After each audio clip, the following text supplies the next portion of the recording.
करीत असे पापभंग, करीत असे पापभंग,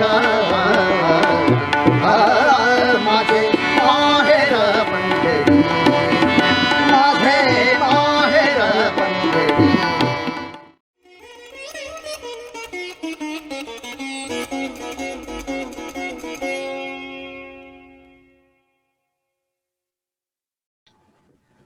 Today's discussion topic is Dwarika.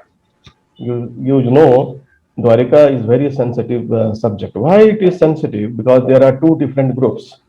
One group who believes on the Aryan invasion theory gives a very bad and very deformative picture of our ancient Indian history, which is not fitting basically in the right scope. And another group, which is normally called sometimes nationalist, right? Indian lover. Normally, it is assumed that Ram and Krishna both are historical. And our Ramayana and Mahabharata are not epics, but it is historical document. So these are the two basic difference point. Okay. Niyara? Okay. The discussion is normally centered around four topics. One is the satellite-based evidence. Second is the age. Third one is the relation with the Harappan civilization. And fourth one is the sustainable development goal, particularly how we can link the heritage site with the sustainable development goal project of the United Nations. You see here, this is the rainy night of 5th of June 2021. You see the map across India. This is very monsoon effect here.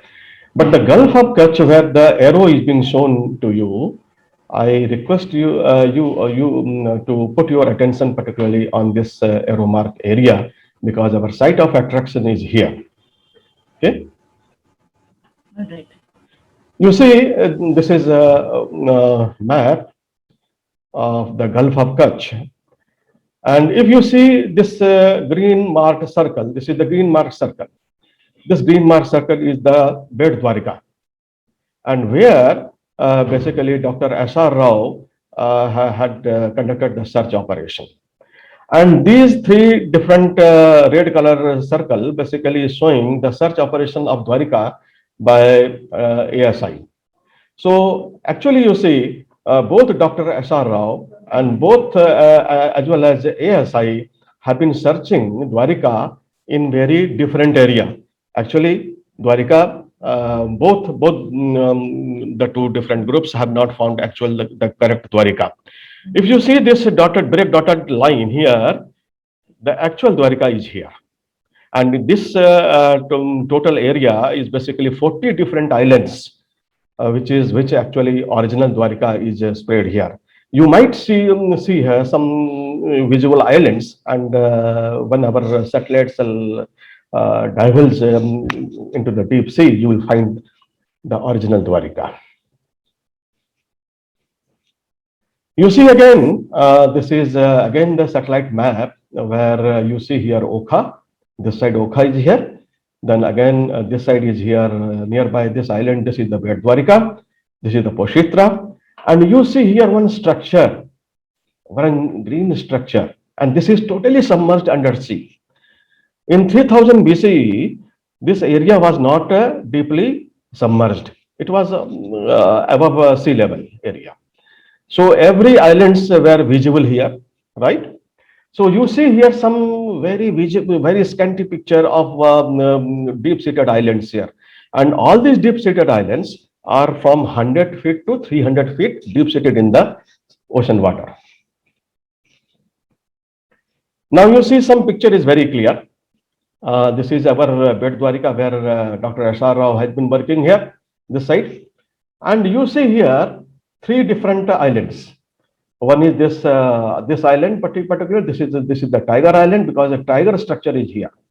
So we call it the Tiger Island. This one is Shankhodhar because it is shaped like conch shell. And the third one where our frame is here, So I can't show you the third island because it is our behind this frame. This is Gomukh Island, right?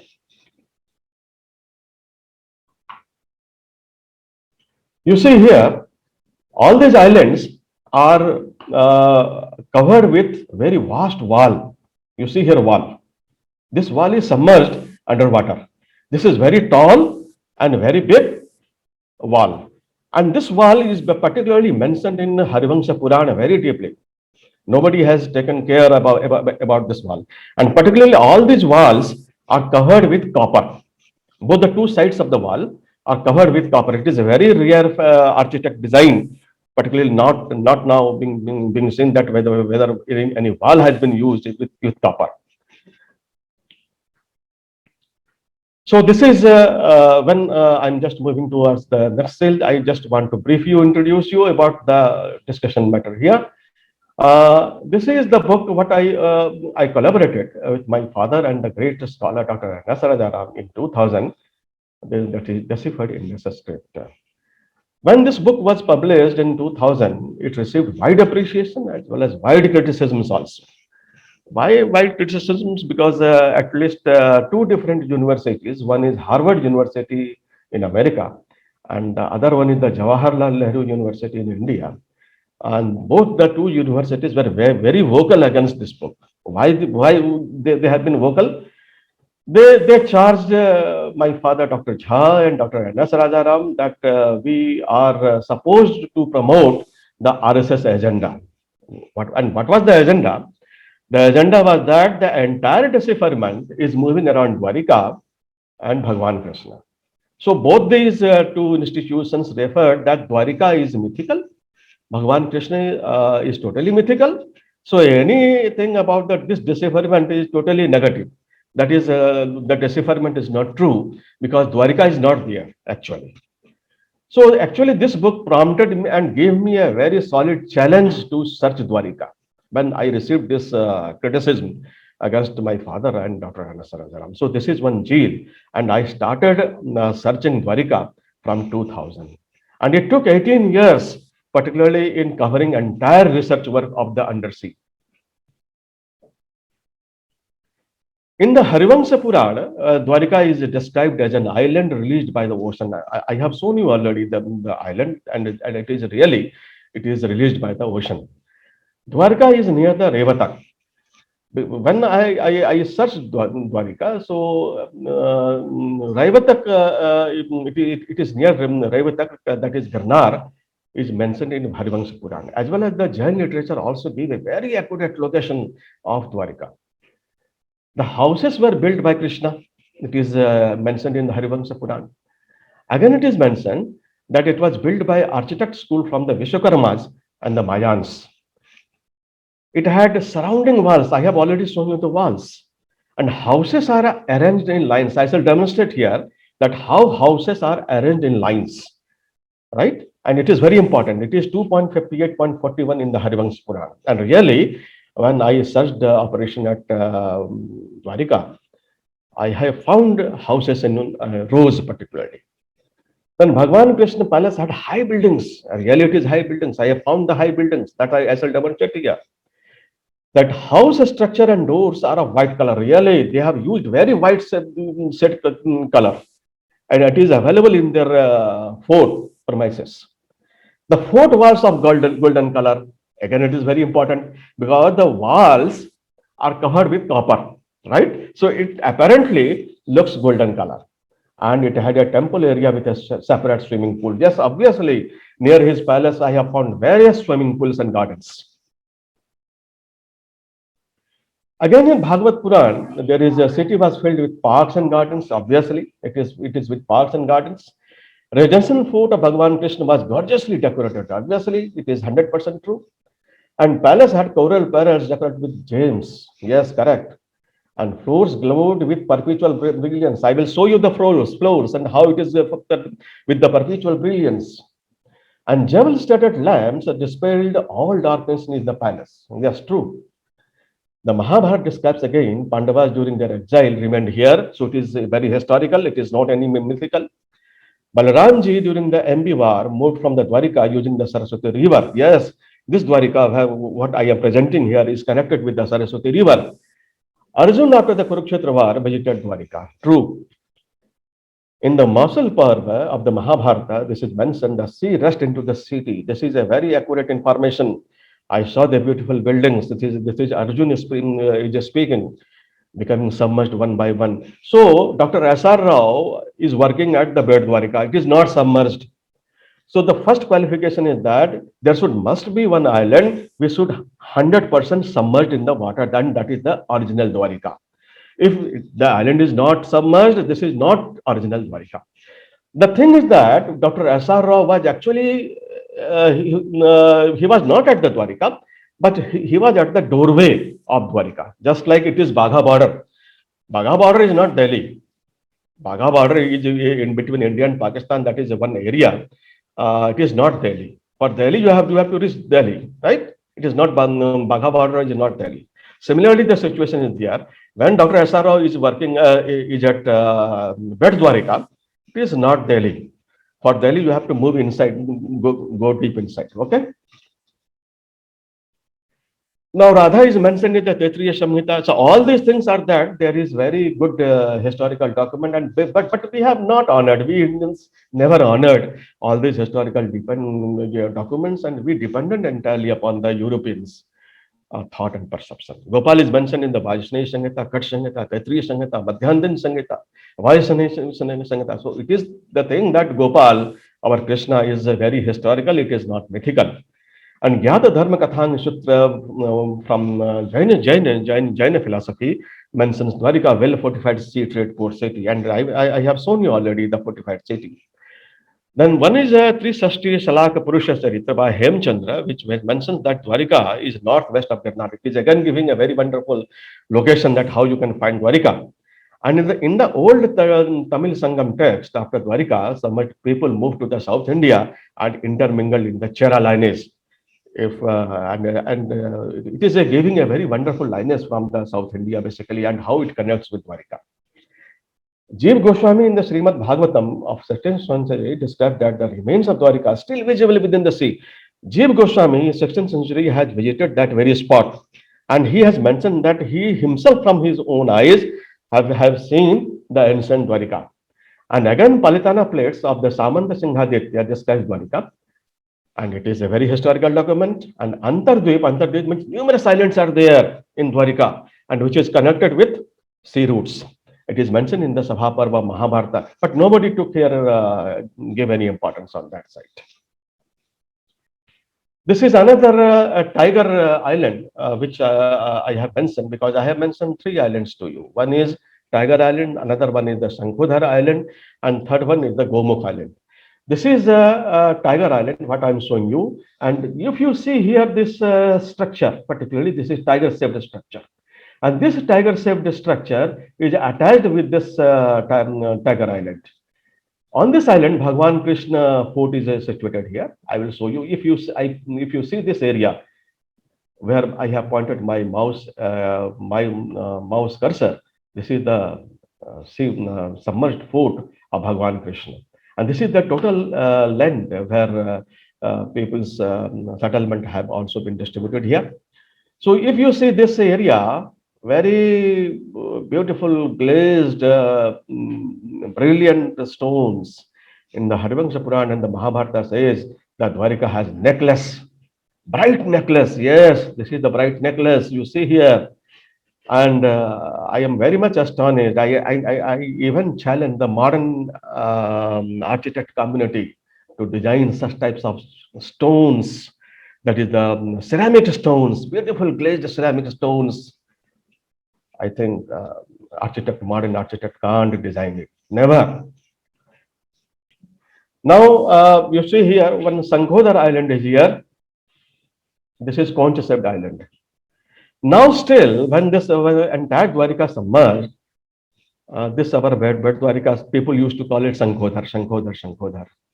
Actually, Shankhodhar is this one, right? And when this totally Dwarika submerged, then people also started remembering old and submerged Dwarika. and started calling Bet Dwarika also Sankodar. No, Sankodar is actually this one because it is conch shaped island. And you have to understand one thing. This entire island is basically not natural. It is a human-made island. You see here the brown structure, but basically downside, it is Gomukh Island, Gochar Bhumi. So both the two islands, people are living here, and this island which is basically for the Gochar Bhumi. And Bhagwan Krishna has given a very lot of importance for the pasture land. And Bhagwan Krishna, you see here, this land is totally into the Gomukh shape, cow head shape. And this structure is basically eye with golden eyebrows. So I think modern architect can't design such type of structure, but structure is here. So in between this Gomukh Island, there is one human figure here, and I will show you in the next slide. You will see that this is not natural island. It is totally human-made structure submerged under from 100 feet to. This is Gomukh Island, which I have earlier described. And the Indians basically have forgotten donating lands for the pasture land, for the cow protection. But Dwarika has given a wonderful attention, particularly for creating pasture land. And this is the pasture land of Dwarika. You see another island is here, which is very near to the three different islands. One is the Kachap Dweep. You see, it is tortoise-shaped island. If you see here, this is totally tortoise-shaped. And if you see this figure, very bright green shades have been made here. And this is basically this is the Kaizen of the Dwarika people, that if there is any land erosion, then all these green structures shall be disturbed, and the engineers of Dwarika shall attend this land so that they can take any remedial measures on the architect side. So you see here the downside is totally, this is the tortoise-shaped island, and it is totally not natural. It is a human-made island, 100% human-made island. You see again here the bright perpetual ceramic tiles found at Bhagwan Krishna Fort Palace. No, any 100 feet, 300 feet, if some structure is here just like that, what you will call it is natural? No, it is human-made structure. And who will make human-made structure under 300 feet of deep water? It is obviously Dwarika people. Okay. You see again here ceramic plates. The bright brilliance of these ceramic plates are seen here. You see here fine cuts, and it is still very fresh, right? There is one very fundamental difference between some surface structure as well as undersea structure. Undersea structure, marines, LGs are very loyal to Bhagwan Krishna. They have kept it protected for more than 5,000 years. And our land structure basically have been damaged basically by the Islamic invaders. But our marine friends are very much loyal in keeping our structures very safe. Again, you see here ceramic tiles at the submerged Dwarika. You see here the brilliance color. So this is all human-made shape, right? In the previous slide, I have mentioned about a house built in rows, right? You see here clearly houses have been built in rows. So this is the houses of ancient Dwarika. So Government of India, particularly the Archaeological Survey of India, shall have to take note of these submerged houses that is in rows and which is exactly matching with the Harivangsha Puran. So this is only one site, and it has a capacity of 35,000 people, and I have found more than 10 different sites just like that, right? Now these houses are covered with marine algae because the houses have been covered with the marine algae, marine plants, And it is 35,000 people actually living here. So I have found more than 10 sites, similar sites. So if I multiply 35,000 with 10 sites, roughly it is coming to 3.5 lakh. So you can understand that Dwarika, where people are living, it is 3.5 lakh people. And another thing is that Dwarika is more than 2,000 square kilometer. The entire islands spread in more than 2,000 square kilometer. Harappa and Mohenjo-daro are just 2.3 square kilometer total. So it is more than 1,000 times bigger cities submerged under sea, and nobody is taking care and attention of our own ancient heritage. Again, you see here ancient marine ports of Dwarika. You see here ancient structure. And these are the human-made sea channel where ships were entering and coming here. These are the two different berth areas here. Now, on these ancient seaports, modern seaport has been constructed. It is still working. And this modern seaport is actually working on the ancient relics of Dwarika. You see here ancient relics where I am putting my mouse cursor. You see here ancient relics. You see here ancient relics. I am astonished that how environment ministry can allow working of modern ports on ancient structures. I'm just astonished.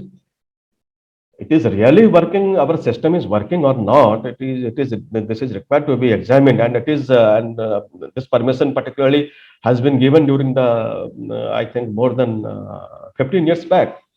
So how all these systems are not taking into account our environmental law, because on any ancient marine culture or heritage sites, modern port cannot work, right? You see here another modern port is here at the Salaya.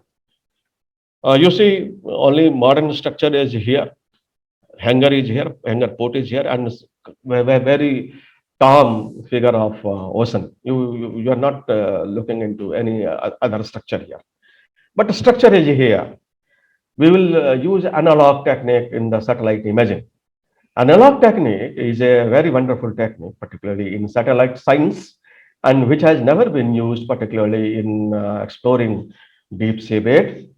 And it is a very wonderful technology, and it is required to be used by that is called in discovering various ancient sites.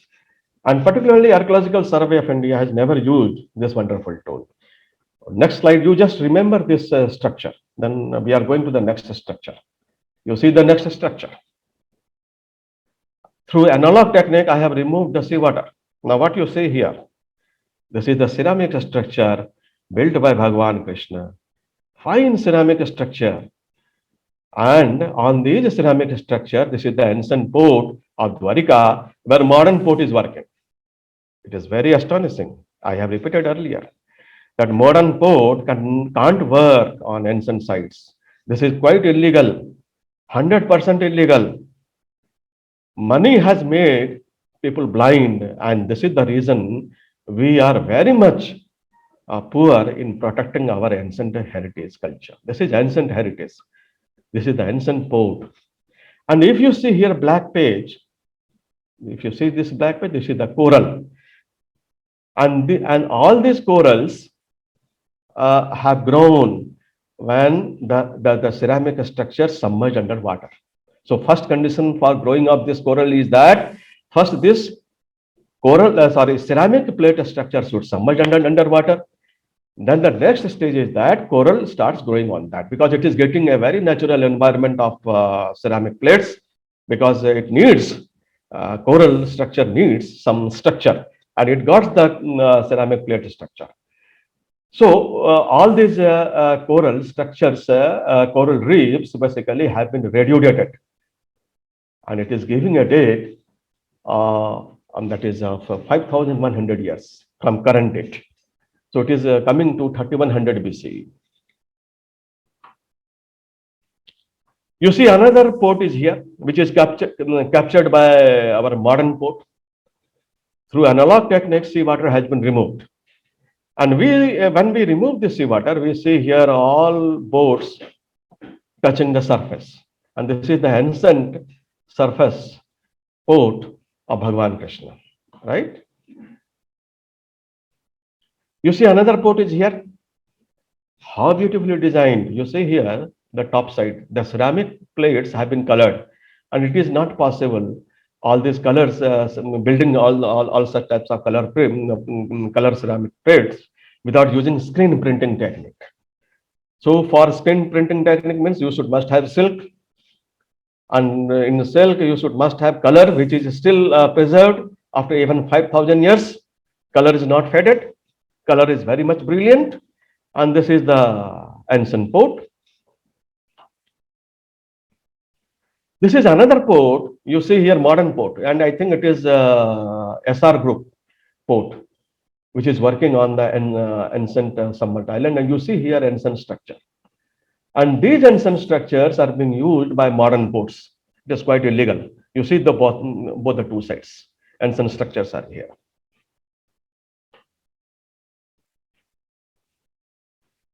Now you see, this is the end part of the Gulf of Kutch. And if you see this channel, this is the Paleo channel connected with Saraswati River. There is a wide record of mentioning of Saraswati River meeting Vinson, crossing through Siddhapur, and then that Vinson Saraswati channel was moving towards Gulf of Kutch, and this is the ancient Paleo channels of Saraswati. You see here, near Gulf of Kutch, what I have shown you, that Paleo channels is connected with this dry seabed, dry bed, Paleo bed of Saraswati River. So the two things are very important, that the ancient Dwarika must meet Saraswati River, and this is the Saraswati River dry Paleo channel bed taken from the satellite image, and this is actually exactly taken from Siddhapur. It is near that is Vinson, which is widely mentioned in the Mahabharata, that Saraswati River was meeting there. And if you see here Vinson, now the Vinson is actually known as Vansan Gaon. That is corrupt now, its name has become corrupt. And after Vansan, you see here old channel of the Saraswati River, it was meeting the Gulf of Kutch. If you see this end part of the Gulf of Kutch, we see here wide mouth pocket of Saraswati River. This is the actual pocket where Saraswati River was emptying its water before meeting the Gulf of Kutch. This is again, we are returning back to the Tiger Island. Now some image is very much clear. Our Bhagavan Krishna fort is here. If you see here, this is actually sea channel. Sorry. This is actually human-made sea channel on which Bhagavan Krishna fort is built. And if you see here, the sea channel becomes very narrow. Wherever it is narrow, another wall is moving. And this wall is attached with the end part of the island. Right? So, I think Bhagavan Krishna has a very high security priority area than any other modern prime minister. Right? So, for security, you see how the people have planned the fort as well as the construction of the wall, and above all, you see here white glazing necklace of Dwarika. You see here, right? Now, image is somewhat very clear. I'm trying to move downside the very deep-seated seawater. Now, this is another figure of that very area. If you see here, this is the white structure of fort. And from this is the ground level.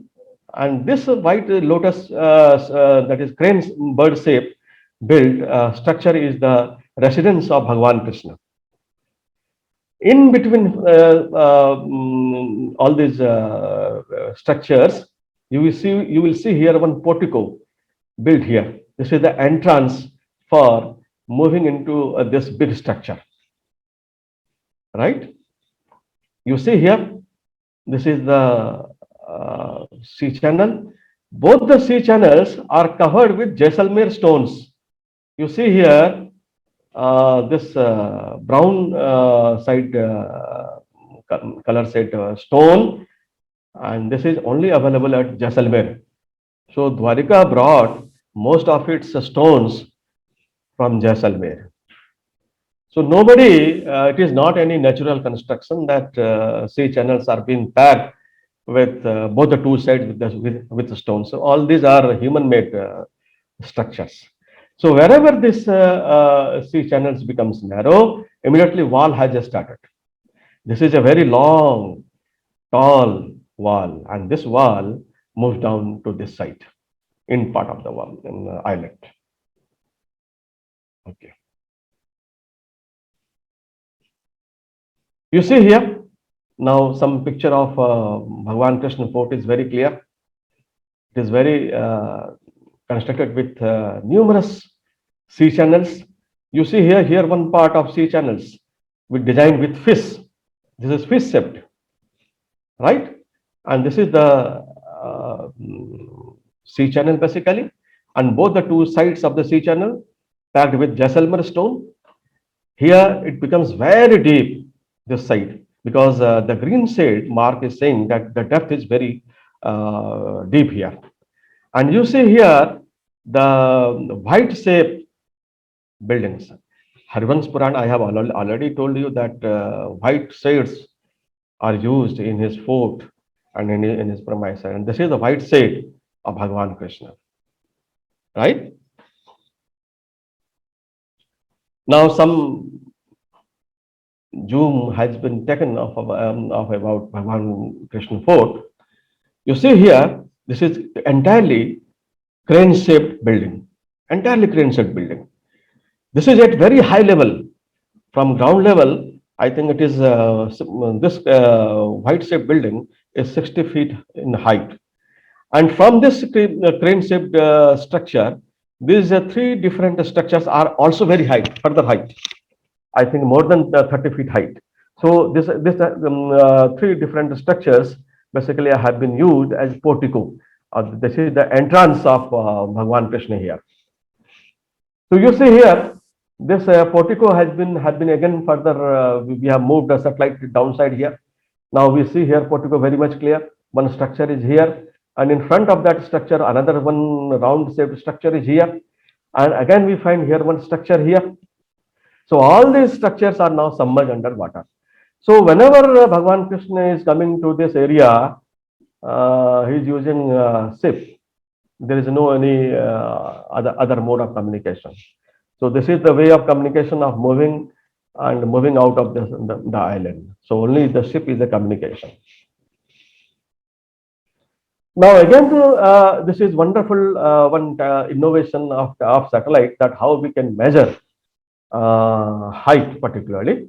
You see here, the satellite has taken one longitude and latitude measurement it has taken, and that is the latitude figure the satellite has taken. It is 22.46830, this area. So when you put satellite beam here at this site, number 2 area, it is given 0.46800. It shows that this area is very depth. This area is very downside, and the surface area is very downside than this area, number 1 area. So when you put here satellite zone, again here at the third site, you see here difference of 861. That is, the height structure of this area from the ground level is more than 50 feet height, right? Now you see here wonderful property, one another port designed with ceramic structures. You see here fine work made on the ceramic structures. This is port of Bhagwan Krishna. This is another port. This is designed in the oval shaped structure. If you see here the top structure, you will find the visibility in this way. Some structure, oval shaped structure is here, and some visible structure is here, which is showing above the water. But when you put the satellite under deep water, you see here one clear-cut sea channel made here. Very long clear-cut sea channel which was linked with the sea, and ship was coming here using this ship channel to this port. This is oval-shaped port. This is the port. And this port, very ancient port, has been damaged by government of Gujarat, I think, because they have constructed, the government of Gujarat has constructed one bridge over that. So the thing is that one should must take care of our ancient heritage and culture. You see how ship channels are being used by ancient ships. You see here one ancient sea channel is here constructed by Bhagwan Krishna, and it is used by modern boats as well as ship. How it is just giving one innovative idea that how ships and boats particularly are using the ancient sea channels. This is giving one idea on that.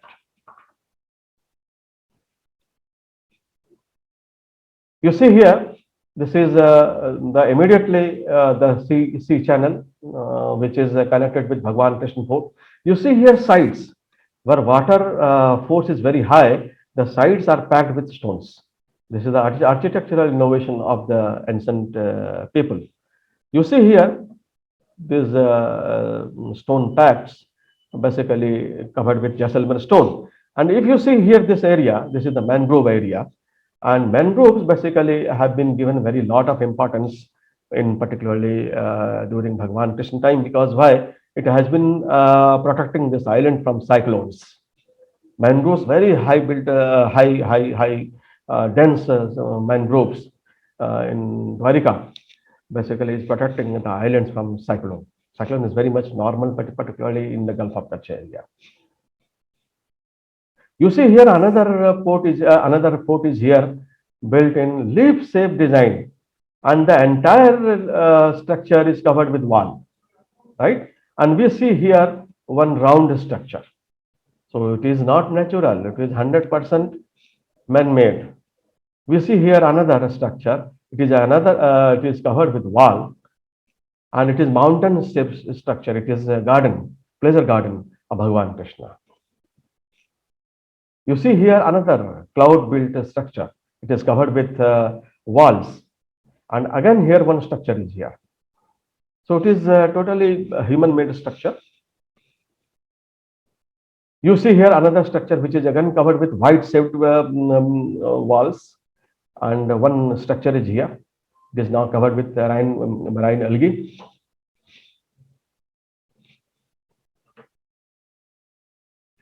Now you see here face found near Bhagwan Krishna Fort, and you see here both the two sides. This is the flap of the fish, and this is the face, and this is submerged. All these structures are submerged underwater, and this is found near Bhagwan Krishna Fort. So you see here the ancient architect Maya has designed our Bhagwan Krishna Island in a very beautiful way, right? As I have told you about the sea channels, you see here very clearly how importance basically the Dwarika people have given for protecting the sea channels. Both the two different sites have been packed with Jaisalmer stone. I do not think that modern canals built by our architect, whether are packing, they are both the two sides with Jaisalmer stone. I do not think so. You see here another sea channel here, and beautifully packed with ceramic stones. And when we are actually speaking about ceramic stones, then such types of pale white ceramic stones are naturally baked in 400 degrees centigrade, and it is obviously fast fill has been used here.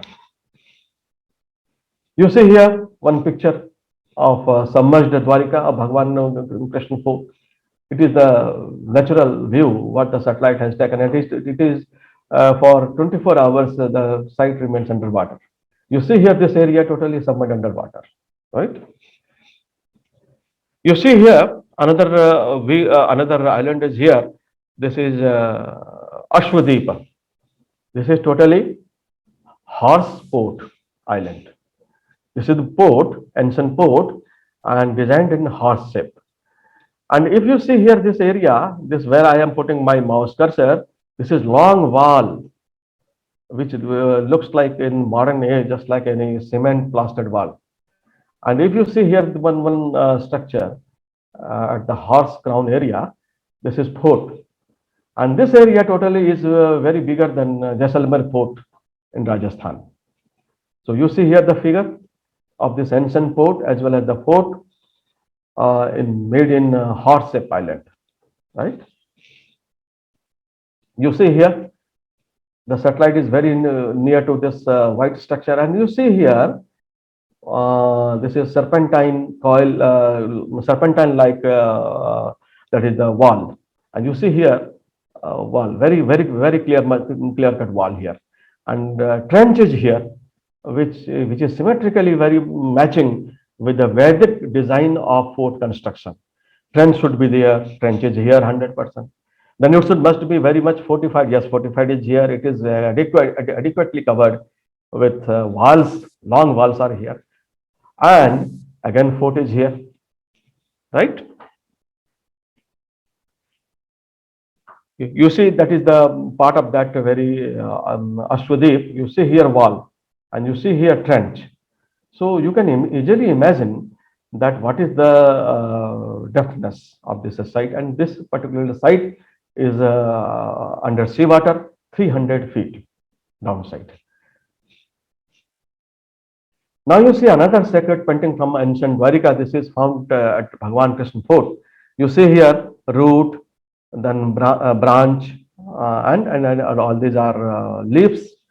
And this is the mural of the stone murals of one ancient tree design, particularly.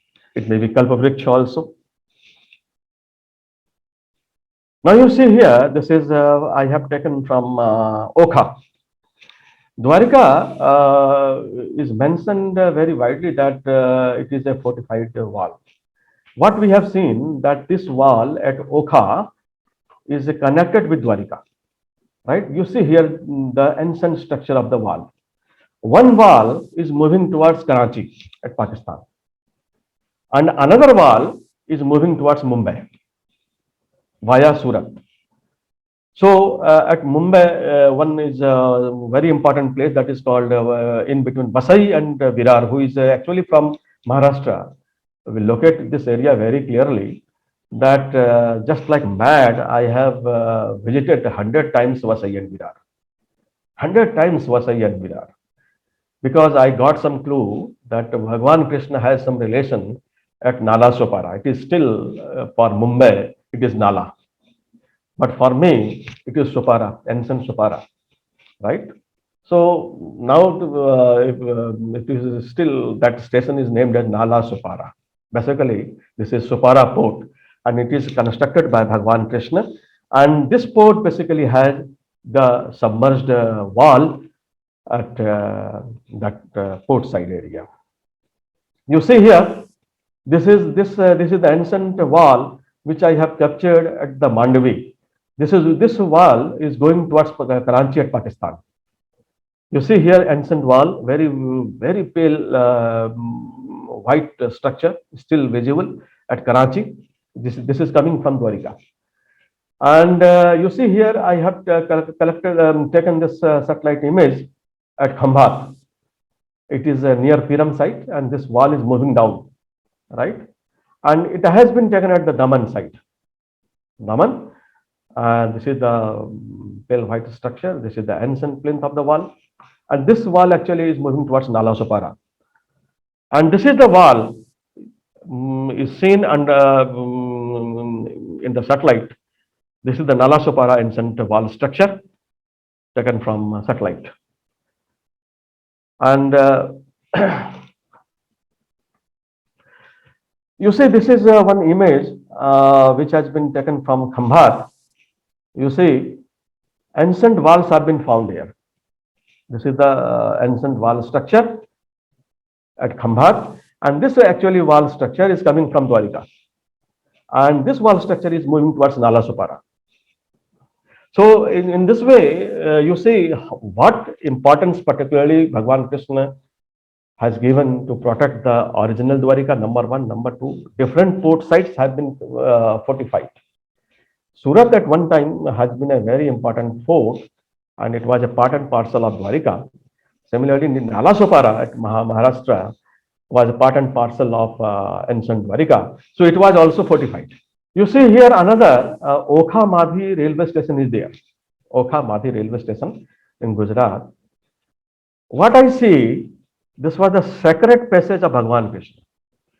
Because now whoever is moving from Dwarika, this temple, itself have to first cross Okha, then come towards Dwarika, then one shall be reaching ancient Dwarika. But what the sacred passage has been built? You see, both the two sides are covered with white stone. You see here white stone, right? So if somebody is coming here, cannot enter directly this sea channel. Somebody will have to cross this area, and that is the security area, very high secured area. After crossing this high secured area, one is coming toward this canal. I think this is the ancient canal of the world, human mankind. Ancient, it is I think very ancient than Panama and the Suez Canal. And this canal has been occupied unauthorizedly by people, and you see here salts are being cropped here, salts, right? And this structure basically has been damaged by Indian Railways. Very ancient structures have been damaged by Indian Railways, and particularly Indian Railways have to take call on that in protecting this entire structure at their own cost, because they have it has damaged the ancient relics of Bhagwan Krishna. So this is one ancient sacred channel, water channel of reaching Gulf of Kutch. You see here again ceramic structures. You see, and you see perfectly each piece has been designed in a very perfect way. And what cement, particularly the people have used, it is an innovative idea, because it is still very hard even after 5,000 years. You see, this is one image what I have taken from radar, that is passive radar of the Shankodar Island. You see here the green algae and mangroves are looking very green. But whatever this pink color structure is here, this is an ancient structure submerged under clay, because under clay and silt. You see here, and the ancient structure, three different ancient structures are here. At one side this, and another second side this, and third side this. And these are very heavy structures which is still submerged under water. And if you see this under these structures, one wall is passing down here. You see here this wall. It is a very long round walls, right? You see here another structure is here, which is into the bird shape, and particularly this shape has been used for the residential purpose, and lot of building premises are seen here. And all these human-made structures basically are covered with sea channels for security. You see here down side the human settlement. We see here one wall, stone built wall. You see here structure. Now all these wall structures have been covered with coral reefs. It is totally covered with coral reefs, but slightly fortunately one piece of wall is visible here. So this is 100 feet deep down the Shankodar Island. So we have tried to move down our satellite using very sensitive satellite here, and we have moved down, and even we have measured one very big piece of coral reef, and we have calculated the age of making over that very big piece of reef. You see here one island is very near the Shankodar Island, and it is built in camel shape. And the inside structure is basically built with coral and limestone. If you see here the neck part, this is the same technology used in the bridge making process of Ram Setu, linking Kanyakumari that is and Sri Lanka. This is the same technology, and this entire island is basically a floating island. Ministry of Defense, particularly doing a high zone security area at the ocean area, can build this type of floating water structures. And innovation can be taken out here. How floating structures are built. This is totally floating structures. Only one base pillar is seen here downside. I have moved down under this structure, and the entire structure is hollow. You can, if you enter here, you can move out other side. So nothing, any pillar is here. Only one small pillar is seen downside this head area. But if you see this structure, this is not only structure from for Bhagwan Krishna, but it, in a very artistic way, in a very artistic way, it has been developed into some animal figures. I have already shown you three different elements. One is cone-shaped island. Second one is the tortoise island. Third one is the camel shape. Sorry. You see, Pirotan is very famous island near Jamnagar. People used to visit here, but they did not know that underside one very clear structure is here, and this is fox design.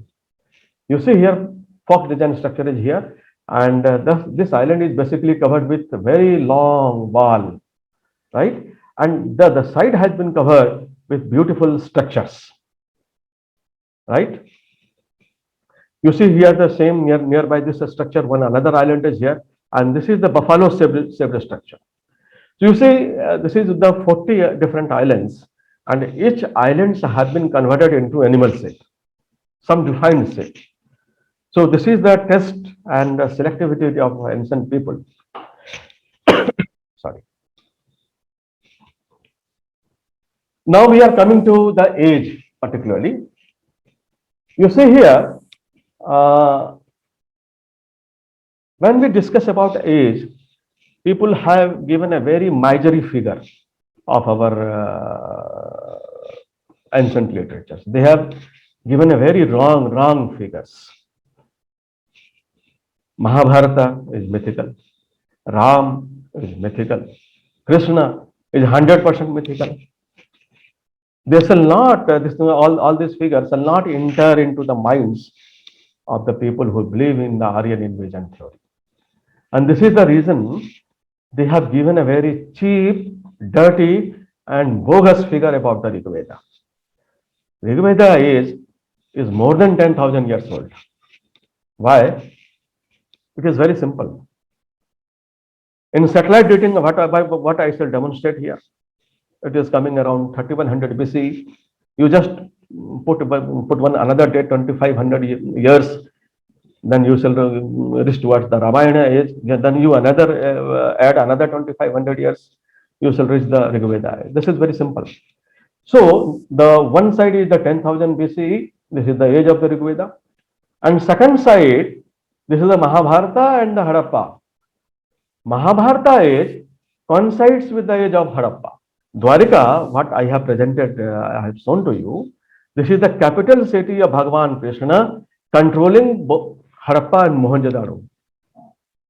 Right? So, Harappa and Mohenjo-daro are both just very small cities. Right? It is a part and parcel of big city, beautiful Dwarika. On the third side, what we see, this is the age of Chandragupta Maurya. When Max Muller, this is a very hard and naked fact, that Max Muller, when provided the date of Aryan invasion theory at 1500 BCE, that date actually was clashing with Chandragupta Maurya. Chandragupta Maurya date is actually coming to 1516 BCE.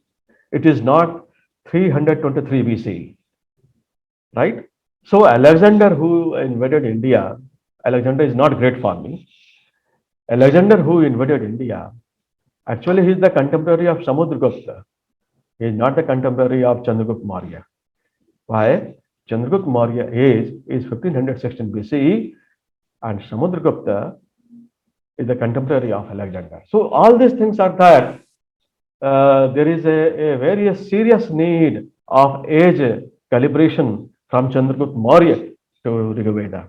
Until unless this age calibration is not done, we are not just doing justice with our ancient culture and heritage. You see here, when I am discussing about the age, Gujarat Ecology Commission is a government body, and this coral reefs have been plucked out from the ancient port of Bhagwan Krishna. This is the Salaya port, where white ceramic plates are seen, and on that ceramic plates, we see here coral reefs. So one piece of the coral reef has been tested by Gujarat Ecology Commission. The radio dating is coming 5,240 years BP. BP means current years, and plus minus it is for 140 years. So it is coming to 3200 BCE. The age of Dwarika is coming 3200 BCE, and this date, after 100 years, Mohenjo-daro is coming. That is around 3100 BC. So after Dwarika, Mohenjo-daro is coming, right? So this is one age. Another age, I have taken a piece of coral reef from that very structure, what I have shown to you earlier. This coral reef has been measured through satellite, and the total inch of this coral reef is coming to 23,941 inches. And in the Gulf of Kutch, at the rate of 4.5 inch per year, the corals are actually growing. So if you calculate this, this is coming around 5,100 years, right? So this is another innovation what I have used satellite in mapping the age of Dwarika. This is another date which is coming in our Hindu calendar. When you call any Hindu Pandit, Sanskrit Pandit, for conducting Satyanarayana Puja, he will open his pothi and he will immediately take 3 dates. One is what Vikram Sambat is going on, what Salivan Sak is going on, and third that is very important and nobody is putting attention here, what Kali age has passed. You see, this is ancient calendar, very old calendar, not ancient calendar, very old calendar from Banaras Hindu University library, where when Vikram Samvat was 2056, the Kali age was passing 5,100 years. And it is very much clear that Kali age, that is the one common year when Bhagwan Krishna moved for the Vaikuntha, number 1. Dwarika submerged, number 2. Number 3, Kali age appeared in Hindu calendar. So this is the Kali age which is passing 5,100 years when Vikram Samvat was 2056. So you can calculate very easily.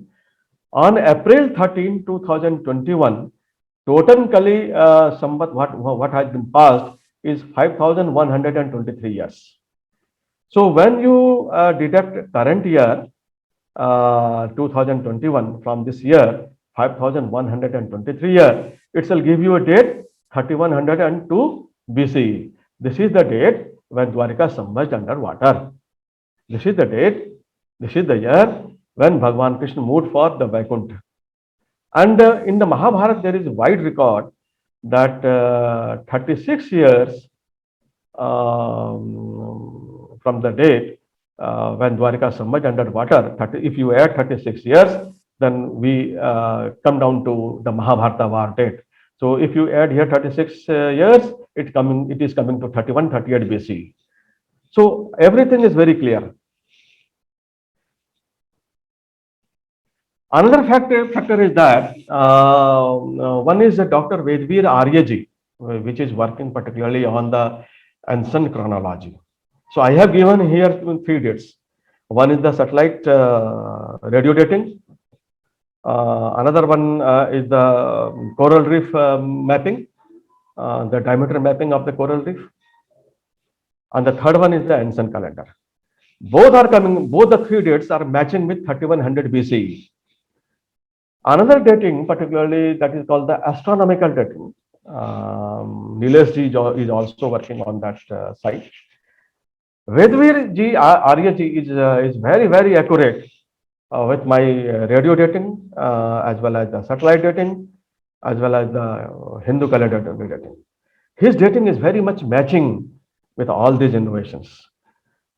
So basically, I have used here the radio dating basically. Why? Because I believe in the scientific principles, because my mind is actually very much scientific. So I believe in satellite technology, then radio dating, then what the data is actually spoken by the National Physical Laboratory. So all actually I used to give it very importance. So this is one map. If you see here, the spread of ancient, you see here Mohenjo-daro, then Lakhanjo-daro is here, then Harappa is here. And if you see, this is the Gulf of Kutch, which is the actual pocket of Bhagwan Krishna. So when at 3100 BCE, when islands were here, then naturally advanced sites were here. You see here both the two sides of the Gulf of Kutch, both the two sides of the Gulf of Kutch are densely populated area of the Indus Valley civilization. So nobody will touch this area of Gulf of Kutch, or mind has not been used in exploring all these ancient sites, right? So this is actually very much deep seated, and innovation and call is required from the government of India side to look into these all these ancient sites submerged underwater.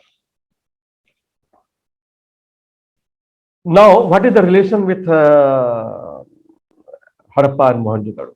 This is very common. What is the relation of Dwarika with Harappa and Mohenjo-daro? Right? Somebody says it is very important that when I actually demonstrate this sale, Dr. S.R. Rao and Dr. B.B. Lal both have given wrong date of Mahabharata. Wrong date. Why wrong date? They have calculated from Chandragupta Maurya. Chandragupta Maurya has given a wrong date, 323 BCE. And from 323 BCE, Dr. Rao and Dr. Bibilal just added some one common year, which is widely mentioned in the Puranas, and they said that it is around 1400 BC. No, the dating of Chandragupta Maurya is wrong. So their dating of the Mahabharata is also wrong, because the base is wrong. So their ultimate result is also wrong. The actual date of Chandragupta Maurya is 1516 BC. So when you add that very age gap difference, because what is actually it is mentioned that after 1500 years there is a very clear mention that of Mahabharata period is there, from the Mahabharata age to the age of Nandas. Nandas means Chandragupta, before the period of Chandragupta Maurya. So there is a clear cut age of 1500 years. So if you add that age when with 1516 BCE, you will reach the real age of Dwarika or the Indus Valley civilization. Now see here, there is one passage in Mahabharata, Ek Sringah Pura Bhutva Varahu Nandi Vardhana Imam Chodritvan Bhumi Mer Sringah Tatodo Yam. It is mentioned in the Mahabharata, Moksha Dharma, that this is the ancient symbolism of Bhagavan Krishna.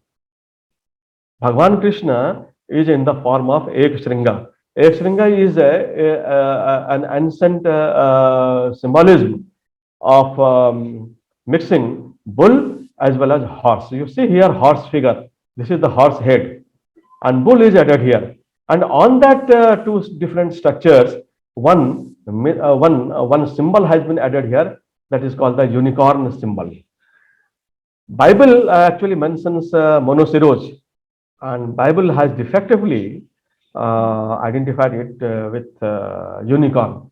Calling Bhagavan Krishna symbolism as unicorn is not correct. We should call it Ek Shringa. So Ek Shringa is widely mentioned in the Mahabharata. This is widely available at the Mohenjo-daro. So what the Mohenjo-daro is saying about this symbolism, it is saying about Dwarika 100%, about Bhagavan Krishna.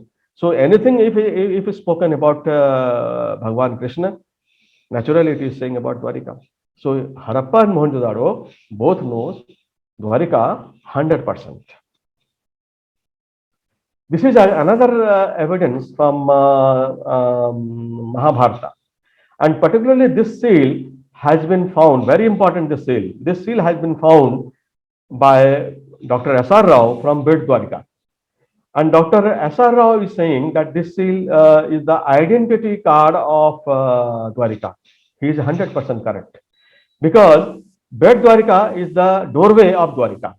So every people or every shape which is moving inside, moving through Bet Dwarika, actually is required to show this type of identity card. And by fortunately, one such identity card submerged underwater, it has been fallen down, and what Dr. S.R. Rao found. So ultimately, this ID card has also been found at Mohenjo-daro. Similar ID card has been also found at Mohenjo-daro. So this says that this is nothing but Dwarika is related with Mohenjo-daro. And Mohenjo-daro is a very small city. It is just 2.3 square kilometer. It is a big part of 2,500 square kilometer city built at Dwarika. So it is very clear. Dwarika is prominently very much mentioned in Mahabharata. So people are saying that why Mahabharata, why Mohenjo-daro is not mentioned, why Harappa is not mentioned. What I can say, what I can give him the logic that Delhi is mentioned in the Mahabharata. So nobody is mentioning about Jhumri Talaiya. Because Mohenjo-daro and Harappa, obviously it is a town, but it is just Jhumri Talaiya. And for Mahabharata, Delhi and Mumbai is widely mentioned, and that is Dwarika. So why people shall mention about Jhumri Talaiya? They should give lot of importance for Delhi and Mumbai. So that is the actual thing. That is the actual logic here. So you see here that the three different animal heads. Bhagwan Krishna says, this is the symbolism of Bhagwan Krishna. Bhagwan Krishna says, I have three heads. Tathevasam Trikakado Varaham Rupamastita. This is the ancient passage what is given in the Moksha Dharma Shanti Parva 93. It is mentioned in the Mahabharata as well as symbolism is also here. People are not reading our ancient literature in Mahabharata. They have no any capacity to read the original Sanskrit text. They have been dependent upon the bogus English translation developed by the Europeans. Our own literatures, we are not able to read in Sanskrit original text. We are just getting the knowledge what has been interpolated, what has been given, or what has been defectively translated by the Europeans. We are just consigning the verified idea. Then how we can identify all these structures? Unfortunately, what I have shown you the symbolism, the first symbolism, the unicorn symbolism, as well as the three symbolism, have been given and deciphered in the script by Dr. Jha, Dr. N.S. Rajaram, where I collaborated in the year 2000. So that was the point of attraction of Michael Witzel at the Harvard University and Romila Thapar at the Jawaharlal Nehru University, that all these were mentioning about Krishna, Mahabharata, all these are mythological. Mythological has no any importance. Now they have to answer. So if that is mythological, then what all these things are here? You have to, people shall have to answer them. Now they are very hiding somewhere else. They are not coming in front when Dwarika is coming. They are hiding somewhere else and very deeply thinking that what mistakes they have done, particularly. Anyhow, Sri Vedavyas in his classical composition, Vishnu Sahasranam again reveals 1,000 names of Krishna and Vishnu. Another is Maharsihi Kapilacharya Kritagyo Medhanipatihi Tripada Sri Dasa Dhyaksho Mahasringah Krita Tripada. You see here, this is the Tripada. What is the Tripada? Pradhan, Purusha and Paramatma. Pradhan, Purusha, Paramatma. When there are more than three horns, it is ultimately called Mahasringaha. So the thing is that nobody is able to understand our ancient literature, so that in what mindset it has been written. So you have to first move down your mind actually at the very ancient age, then you can understand all these structures. Okay. So you see here, particularly in Maharashtra also, and in Karnataka and in Andhra Pradesh. If I say Karnataka, Andhra Pradesh and Maharashtra, Odisha also, and they have protected the Sanatan Dharma in a very strong way. right? You see, in Tamil Nadu, sorry, Andhra Pradesh and Karnataka, Haigreve is very important. And if you move down to Goa side, that is the Saraswati Brahmins, are particularly at the Maharashtrian Saraswati Brahmins, are particularly worshipping the Haigreve. Haigreve is mentioned, that is Bhagwan Krishna symbolism is in horse head shape. So when you see this unicorn symbolism, that is the Ekshringa, here you see here horse head. So where this horse head is coming? This is coming from the Haigreve, right? So Haigreve is Haigreve Mahavishnu, Keshavo Madhusudana, Govinda Pundarikaksha, Vishnu Vishwa Paro Hari. Haigreve means horse head, from head to neck, one shape is there, which is horse shaped. So Bhagavan Vishnu is in the shape of horse head, right? So that is the ancient symbolism of Bhagavan Vishnu Krishna.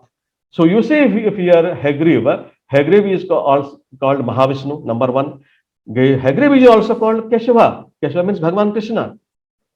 Again, another name is about Haigreve, Madhusudana is again Bhagavan Krishna. Then fourth name is Govinda, Bhagavan Krishna. Bhagavan Krishna Govinda is Haigreve. So you see here different names of Bhagavan Krishna. One name is Haigreve. So Bhagavan Krishna is here in this unicorn symbolism, where bull body has been fixed with a horse head. People are trying to search this symbolism in the Zoological Survey of India. They are saying that this is very typical animals. No. This is not typical animals. It is not available at the Zoological Survey of India. This is the ancient symbolism. How you will get the ancient symbolism? You have to corroborate it with the Mahabharata. You see, Haigreve worship particularly in human body with a horse head. You see here ancient symbolism of horse head here. This is the coming from the ancient paintings. If you see here bull figure is something like that. You see here half body of the bull figure and a horse head from the horse head. So if you mix this horse head in this bull's body, you will come over this symbolism. That is called Ekshringa symbolism. You see here Somapatra put before this symbolism. So apparently this symbolism is Bhagavan Krishna, where the sacred Soma filter has been shown. You see here what is the relation of Mohenjo-daro with Dwarika. You see here various yogic structures. You see here one different yogic mudras, and particularly this is Surya Namaskara, and this particularly seal is particularly Moola Baddha Asana. So all these yogic symbolism or models shall not appear at Mohenjo-daro. They will have to wait. Mohenjo-daro and Harappa shall have to wait for the arrival of Bhagavan Krishna. When Bhagavan Krishna is coming, then his knowledge of yogic knowledge has been delivered to Patanjali Yoga Sutram. Then on the basis of Patanjali Yoga Sutram, all these models are coming. So Dwarika predates Mohenjo-daro and Harappa. This is very clear. It is said, Yatra Yogeshwara Krishno, Yatra Partho Dhanurdharoho. It is said in Gita 1878. Bhagavan Krishna is saying that he is the Yogeshwara, means he is the master of yogic knowledge. So Harappa and Mohenjo-daro shall have to wait for the arrival of the yogic master. You see, another symbolism is there, Omkar, ancient Omkar. Right? It is also found in that is white brilliant stones, particularly at ancient Dwarika. This is ancient Omkar. And in Andhra Pradesh and Karnataka, it is still this Omkar is written in Kannada and Telugu particularly. It is written in the ancient style, as written in the Mohenjo-daro seal. Bhagavan Krishna is saying, Pranavo Dhano Saro Hyatma Brahma Lakshmuchyate. In this couplet, he is identifying his presence in the bow-shaped Omkar. So this is the thing that bow-shaped Omkar. What is bow-shaped Omkar? This is the bow-shaped Omkar, and what is this relation with Bhagavan Krishna that has been caught by Mohenjo-daro on the seals. So Mohenjo-daro shall have to wait for the arrival of Dwarika, right? Now you see here And this is the one blunder mistake from John Marshall as well as Rakhal Das Banerjee. When they were examining the Mohenjo-daro site, they didn't apply their mind to survey down the ancient dry bed of Indus River. You see here five different submerged ports. This is the port hanger. Number one port hanger, number two port hanger, number third port hanger, number fourth port hanger, and fifth hanger is also upside down. So these port hangers were linked with Dwarika. Number one, number two. So the water volume earlier was touching here. This zone. So this water volume has been reduced by 50%. It is showing very clearly this satellite scan mapping. And all these port hangers were linked with Dwarika.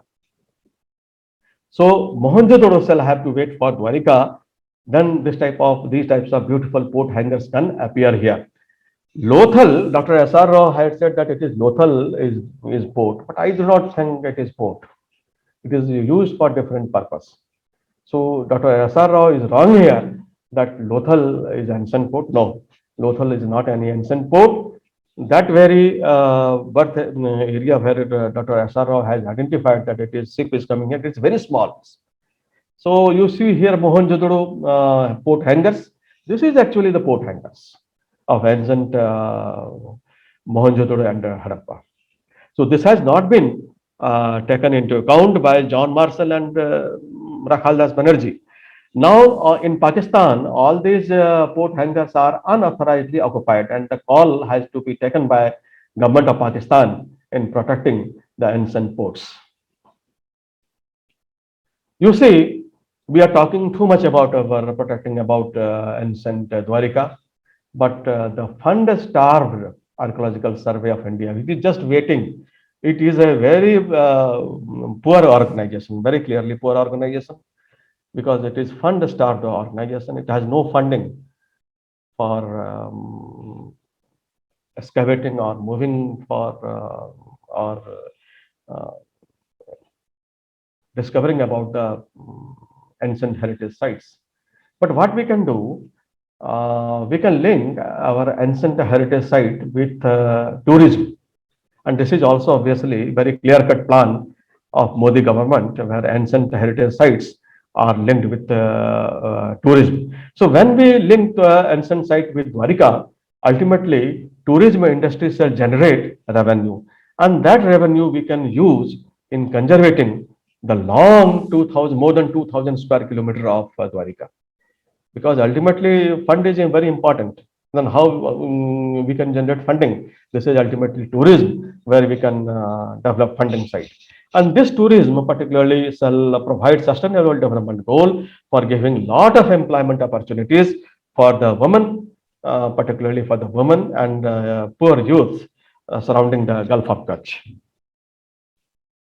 You see here, when we are linking with tourism industry, the Dwarika, then we shall be able to fight poverty around 80%, and we can support women of Gulf of Kutch, where we can support 50% of the workforce at the Gulf of Kutch, which are the women, and we can also preserve life below water, and we can really do justice with the heritage conservation. Now there is one video, and you will see that video. And It was a great revelation. So be ready for very skeptical questions. Everybody has doubts. So I have received quite a few on my mobile as well. Anand Prasad wishes to ask, while it's clear that there is an ancient sunken city, is there any archaeological evidence to assert that this was Krishna's city? okay. You see, there is ample evidence, particularly in Jain literatures, if you go through that, and it is actually giving a very pinpointed direction that where the ancient Dwarika is. And if you see some of the structures, basically like the houses are built in rows, straight lines, all these things are matching. his ancient fort of white color is basically especially mentioned in Harivansa Purana. So everything is there. So one thing is very clear that first remove your mindset that Ram and Krishna are mythical. How do we know those white construction is ceramic tiles? So saw a lot of white formations on your slides, but how do we know that it is ceramic tiles, You see, porcelain? yes. You see, there are two very good evidence on that. At Harappa and Mohenjo-daro, white ceramic potteries have been used, right? So if you see all these structures, as I have pointed out very clearly, that is pale white structure, that is actually ceramic. Because ceramic is already available at Harappa and Mohenjo-daro. So it is not a very unknown product, number one. Number two, Jaisalmer stone is packed, the sea channel has been packed with the Jaisalmer stone. So the people who are using Jaisalmer stone, people who are using all these very high glazed tiles, so actually all these are ceramic tiles, and actually the color, what it says, the pale white brilliant color, that is the ceramic structure. No, so the Jaisalmer stone is usually golden yellow. Yeah, golden yellow. What you have seen in the sea channel area, the side, both the two sides have been packed. Right. So that is the And Jaisalmer it is stone. not a local stone to that place. You're saying I it has think been got I from. think the local stone. I have also examined local stone, but it is not matching. That stone is matching with the Jaisalmer stone. But I mean, somebody went below sea level and brought some samples No, from no, no, down no, there. no, no, no, no. The downside image is already the satellite has taken. We have examined the surrounding stones, what is available there, and it is matching with the stones or not. It is matching with the Jaisalmer stone. If suppose if It is only by the look of it. yes, look of it.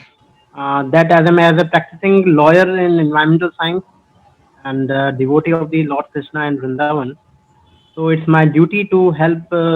We already started one mission called the Mission Sudarshan to claim and for rebuild our all the temples of Lord Krishna. So how we can help? National Green Tribunal, particularly which is sitting at Delhi, is a very active body, particularly in conserving the environmental law. If you see, read the Wildlife Act as well as the environmental law on any ancient human-made island, no any construction or commercial activities can be conducted. You see, here this is wide violation of the environmental law. How ports have been allowed? All these modern activities have damaged the ancient sites, and still the damage is going on. 1 year before, I had written to Dwarika collector, because you see, when Bhagwan Krishna Bhagwan Krishna residence particularly is filled with gold and silver. It is widely mentioned in Mahabharata. It is the pillars are basically with gold and silver, because whatever information it is given in the Mahabharata, I think they are very honest. We are not honest. The modern people are not honest, but our ancient people are very much honest and honest. So gold and silver is there, and I have written to the Dwarika collector that it is your duty to protect all these things. The Dwarika collector gave me only a simple letter that he has passed.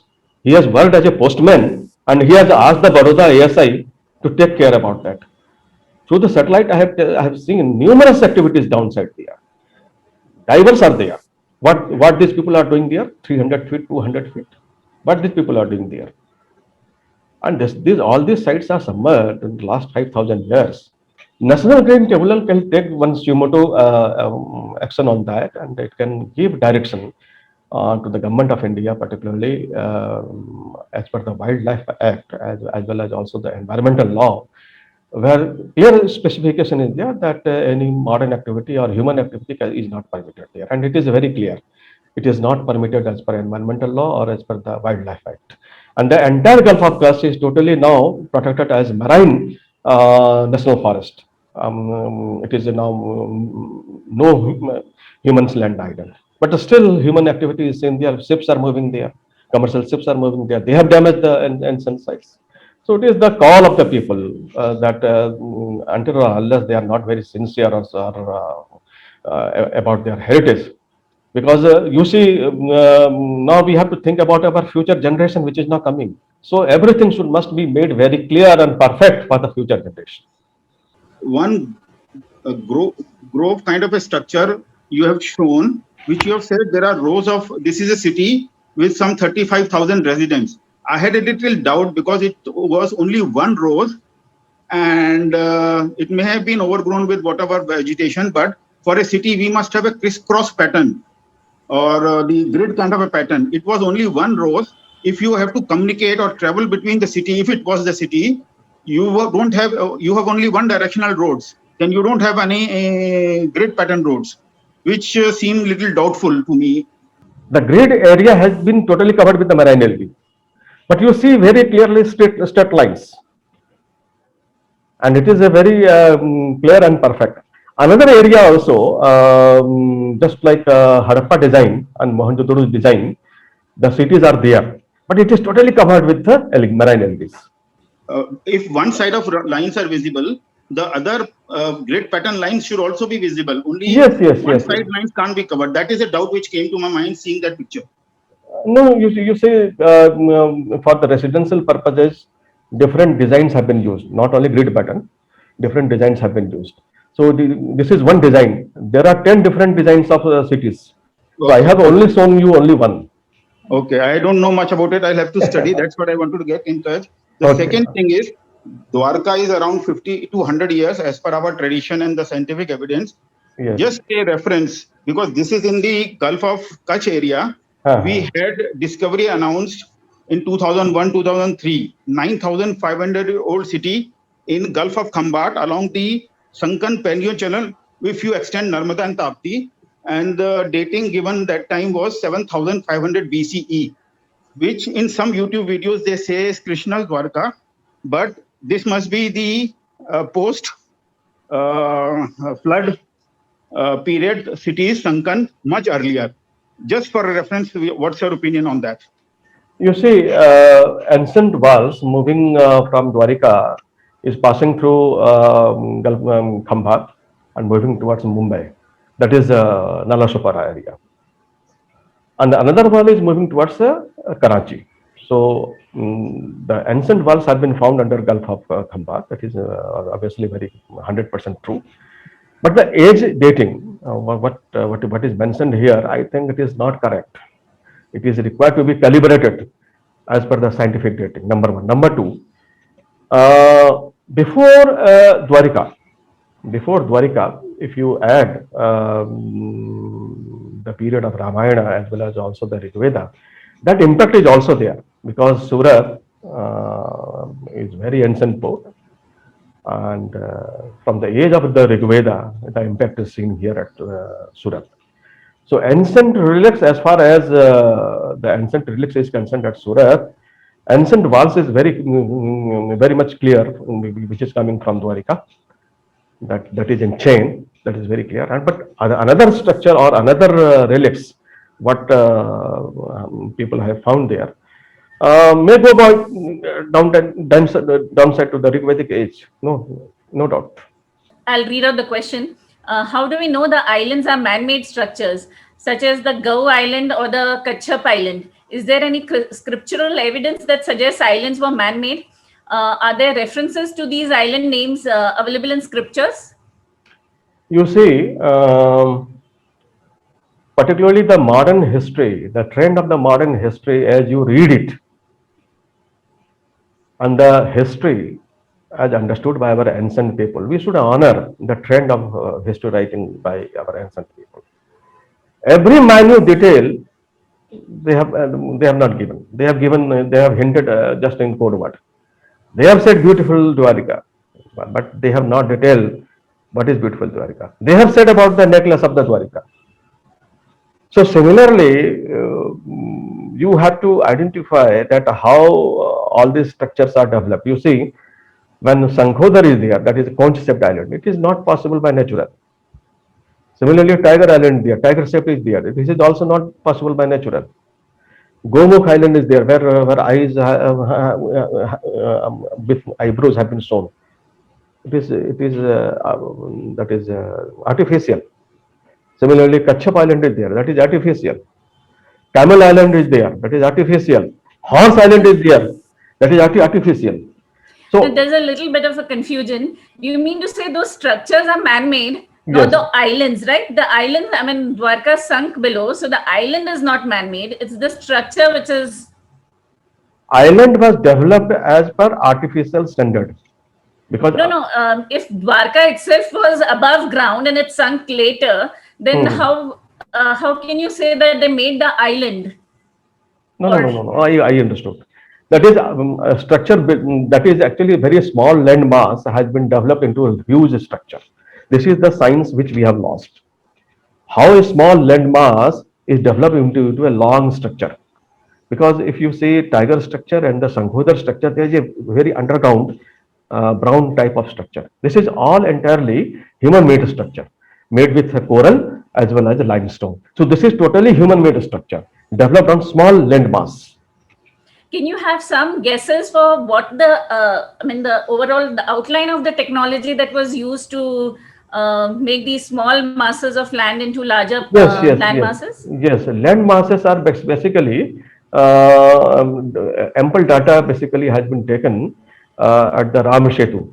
In Ram Setu, basically we are getting ancient coral as well as limestone. It is a floating structure, basically Ram Setu. The similar structure is found here because the camel-shaped island, what I have shown you, the next side is basically a floating structure. No any pillar is shown underground. So this is an entirely a floating structure, and this is basically the same technology where corals and limestone has been used, because at the Ram Setu the same thing has been used. So we have to observe that we have lost this science. So below that camel-shaped island, you said there is a pillar there. Small angular pillar is shown at the head side, and Achha. entire area is hollow. Historian Saroj Baladi used to relate the Mohenjo-daro with the period of the Ramayana. So how we can say that Mohenjo-daro is coming after the Dwarka, and because there is some misconception over there, because some things which radioactive materials we have been found in Mohenjo-daro, that dating come out to a good 7,000 years. So what you say that Harappa is after after the Dwapar, or it's that from the time of the Treta? You see, Dwarika age line is very clear. Radio dating is there because I give importance to the radio dating. The coral reef has been radio dated, and it is coming 5,140 years. That coral reef basically is developed on the ceramic stones. When ceramic stones submerged, then next stage is that coral reefs started growing over that. So that age of growing of the coral reef is 5,140 years BP. BP means from the current year. So it is coming to 3,100 years, 3,100 BCE. This is very clear age of Dwarika. Now, if you read Mahabharata and if you read the historical plots of Ramayana, there is a gap of 2,500 years, minimum 2,500 years gap in between Dwarika and Ramayana. That is, from Ram and Krishna, there is a gap of 2,500 years. So first you have to come out with the age of Dwarika. This is 3,100 BCE, number one. Then again, one is there, Ramayana. This is coming after 2,500 years before. So it is around, I think, 5,600 BCE somewhat. The date is going off Ramayana age. So when Dwarika is there, Ramayana is also there, 100%. So whatever the Supreme Court has protected the astha of Indians, this is not wrong. This is 100% true. And Indian Evidence Act 1872 has been widely used, and very intelligently it has been used for the first time in protecting the historical issues. Number one. Number two, entire symbolism of Mohenjo-daro is matching with Bhagwan Krishna. It is not matching with Bhagwan Rama. It is matching with Bhagavan Krishna. Like Ek Shringa Vrisha, that is the unicorn animal, as well as the three-head animal.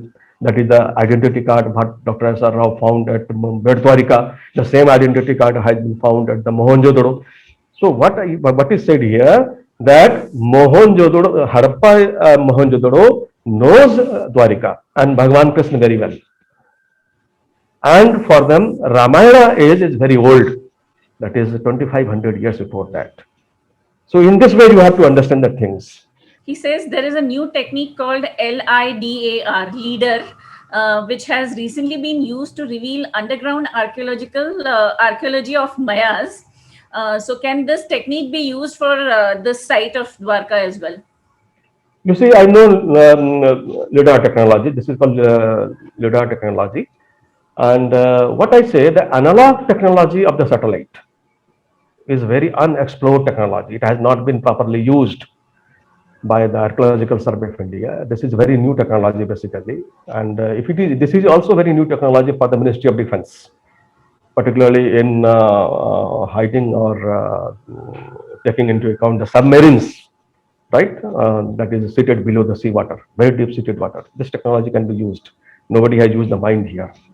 So LIDAR is there. LIDAR is actually giving a very sketchy graph of that very area. But the best technology is that one should use the analog technique. And I have shown some images here. I have used here the analog technique. But this particular technology is very sensitive and very high costly.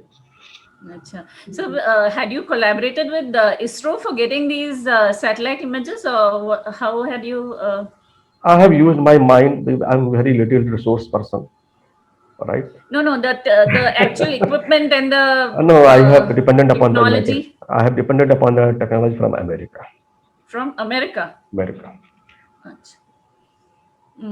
A private agency. Yes, it is private agency. The white structure on horse-shaped island. How do we know that it is a fort? Or even I had a question, like you're saying, this is Krishna's palace. So how do we say, okay, it is a building, it is a conch-shaped building or something you can say, but why is it Krishna's building, or why is this a fort? How can you say that it is a fort? Okay. You see, the first fort, what I have shown to you, that it is in Saras, then that is the bird shape, that is crane-shaped fort. The first building what I have shown to you. That is actually Bhagwan Krishna fort. Why? It is beautifully decorated, very high costly gadgets are there, right? If you see the downside of that island, you see here spring is shown, spring is built here. Understand? That is on spring, the entire island load is there. So it is a very high sensitive island, number one. Number two, so the structure built on that island appears that it is of Bhagwan Krishna, because he is living in a very high secure zone area. The structure built by white stone structure basically is mentioned in the Harivansh Purana. Bhagwan Krishna palace is basically a white structure, right? So this is the white structure, number one. Number two, another structure what I have shown to you built on the Ashwadeep, that is horse structure. If you see the downside, you will find the fort wall in the same shape, that is serpentine fort wall. Serpentine fort wall is seen there, just like Jaisalmer fort. Thus in Jaisalmer fort, so you will see here the outer side of the is in the serpentine wall, and long trench is also seen at the Jaisalmer fort. So here trench is also here, long wall is also here, and serpentine wall is also here. So it is a very important fort. So you see, when I'm saying Bhagwan Krishna idea and his understanding, so it is very unchallenging, unbeatable. We human people can't compare the mindset of that living. Yes, sir, it's almost unbelievable. That is why we have so many questions actually. So there's one question, why did we need a wall around the sea line or the shore, right from Karachi to Mumbai? You see, I have checked down the tendency of the wall movement, right? At Okha it is very clear, right? So continuously, if you see that very tendency of the wall where it is moving, So I have placed only 3 or 4 zones. I've selected only 3 or 4 zones where blindly those walls are passing. So you see, this is not a activity of 1 or 2 days. It is also mentioned in the Mahabharata that it is completely a very long, matlab, the Dwarika city is expanding.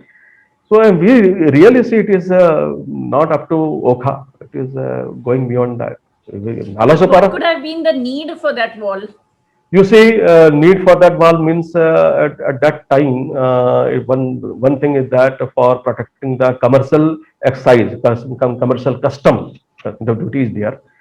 So wall is very much necessary. Number one. Number two, the age of Bhagwan Krishna is that he was receiving threatening from Jarasandha, number one, as well as from the Greek invaders, Kaliyavan. So in order to protect his city and people, very big and tall walls have been made so that no any foreigners could enter inside Dwarika. We have seen at Mumbai particularly that how Pakistan invaded India. We have seen that very clearly, and it invaded from the sea route, right? Ajmal Kasab and entered from the sea route. We have seen that. So Bhagwan Krishna has made 100% foolproof arrangement. No Ajmal Kasab should come here. Now, you said all those structures were below 300 plus feet below sea level. So 100 to 300 feet. Pardon? 100 to 300. 100 to 300. Bhagwan Krishna Island is very high area because he understood that what is the thing inside here. So he was living in a very high structure area. Other people, common people, houses were at very low level. So it is going down to 300. But is there any oceanographic or a geological evidence that the sea rose so much by 300 plus feet? Yes, I have been studying about this tendency, Vaisali, and I have no idea to panic the people. But it is 100% sure from Surat to Mumbai, the sea shall submerged, modern Mumbai to Surat. And the tendency has been started. The same climatic change is what made Dwarika submerged is still effective here. It is reviving after 5,000 years. So a day point is coming where the people now living at the Mumbai seashore area or Surat seashore area shall have to remain very alert because any moment sea can grab them. One question is that the Hayagriva figure that you showed of the bull and the horse. So somebody feels that more than a horse, it looks like a Varaha. You see, because it shows teeth. I understood the question. Ek Sringaha Pura Bhutva, if you see, read Mahabharata, then Bhagwan Krishna is saying that I am ancient Varaha. What is my form? My form is unicorn bull. What is unicorn bull? Ek Sringa Prashabha Varaha.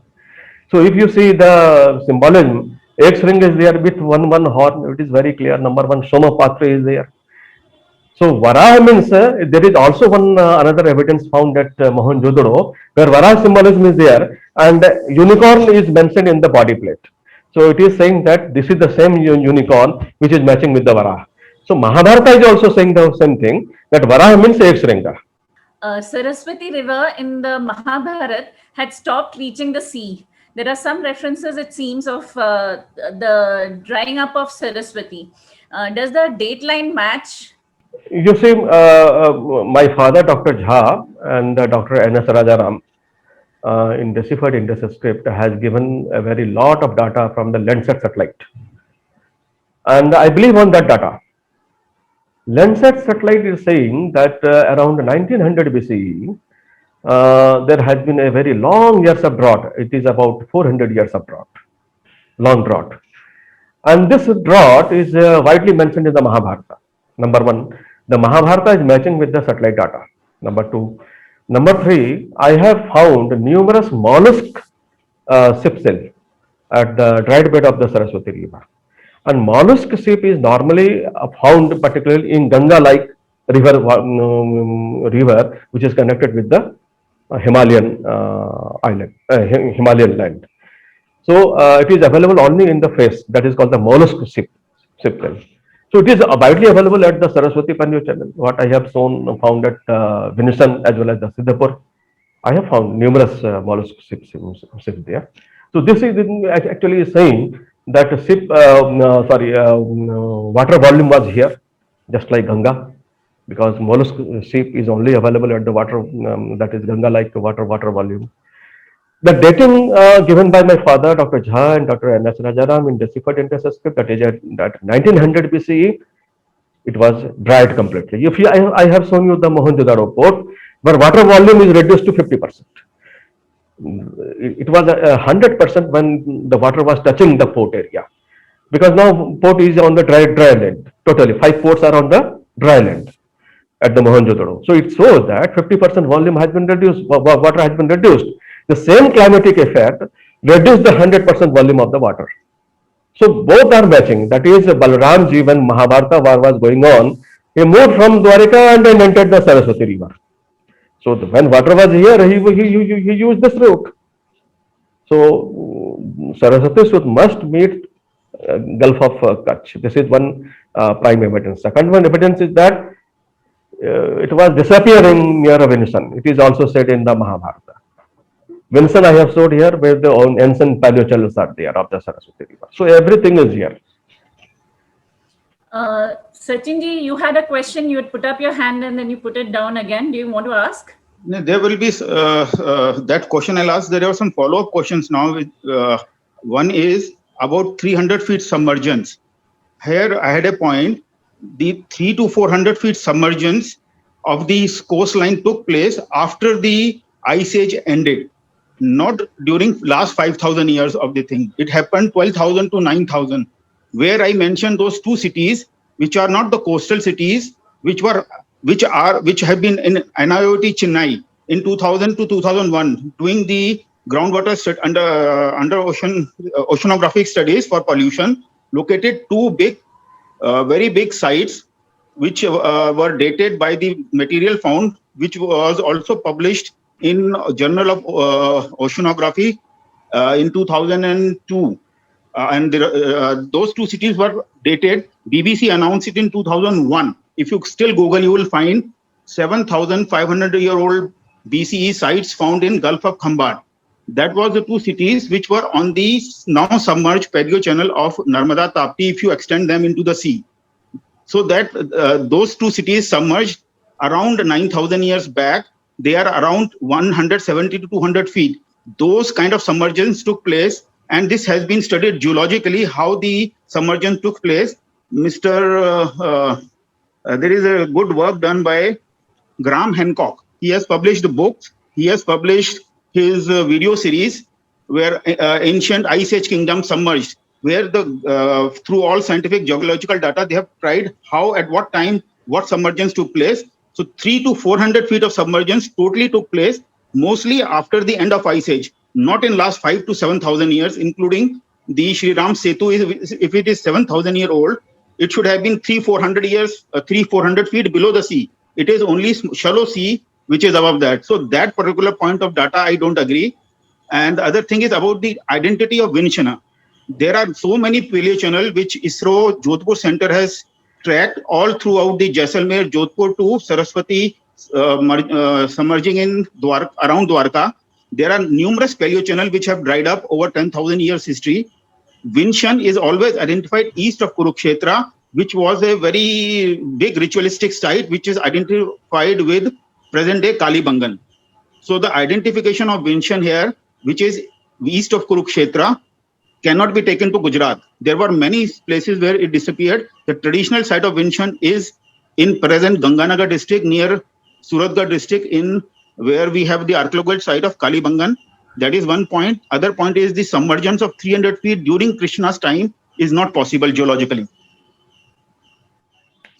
You see, there are various theoretical assumptions, particularly.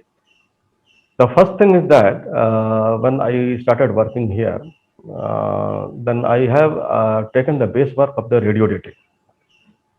The radio dating is very clear that the structure is around 3100 BCE. that is 5,140 years BP date has been taken. And that date is actually matching with the Dwarika, Mahabharata, as well as the Hindu calendar. What is all the things are there. So that date is actually matching. Before Dwarika, the Gulf of Khambat area is very old. I also admit it. Gulf of Khambat is a very ancient site, and it actually moves down to the age of Rigveda. So, if any ancient site is coming there at the Gulf of Khambat, so we should not presume that it is a part of Dwarika, right? Dwarika is there very much clear, where it has been radio dated at 5,140 years BP. That site is absolutely very clear, because radio dating has given a very clear cut date, and that structures that is the Aswadeepa and the residence fort of Bhagavan Krishna. So if you, I have measured also through very roughly through the satellite. It is coming around 100 feet to 300 feet, right? And at the Gulf of Kutch, the sites what we have seen, it may go beyond the age of the Rigveda. It may touch down the age of the Rigveda, because there are various types of information, particularly in the Rigveda, where seafarers have been mentioned here. So they were not living in jungles. It is actually projected the Rigveda. When you read the passage of the Rigveda, they are very advanced, high corporate satellite people that are there.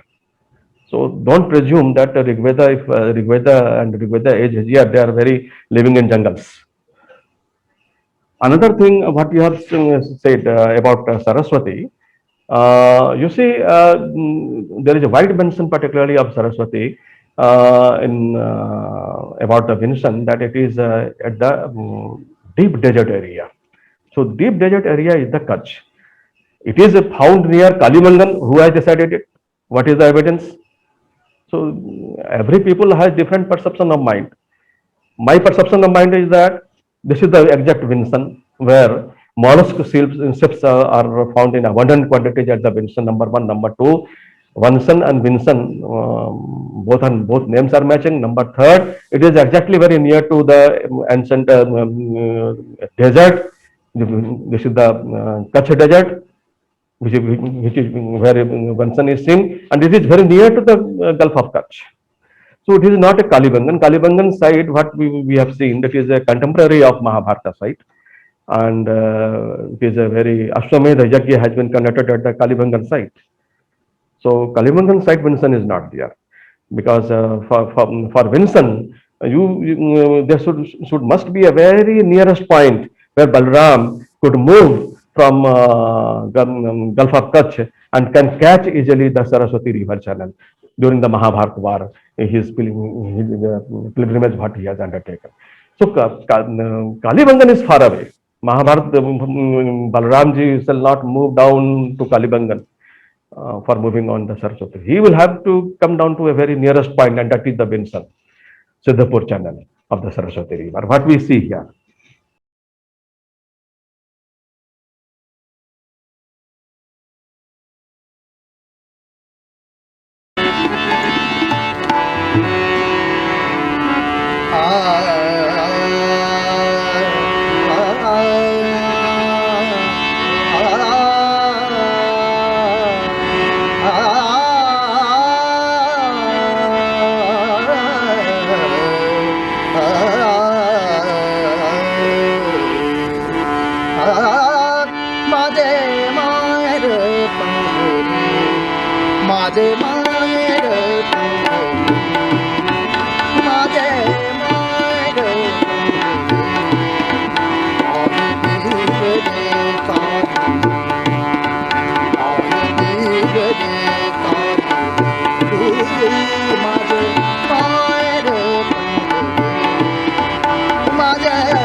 जाती घाती काय सांगू जाती घाती काय सांगू जाती घाती काय सांगू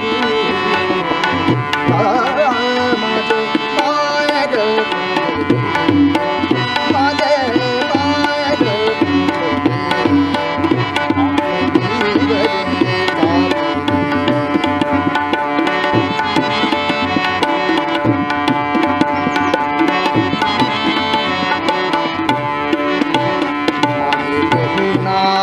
चंद्रभागा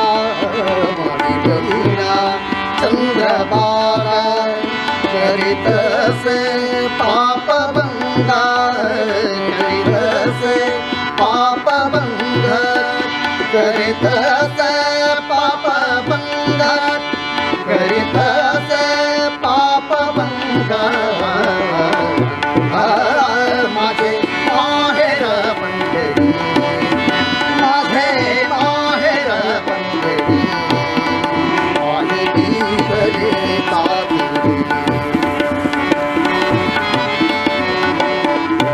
एक जनार्दनी चरणा एक जनार्दनी चरणा एक जनार्दनी चरणा एक जनार्दनी जना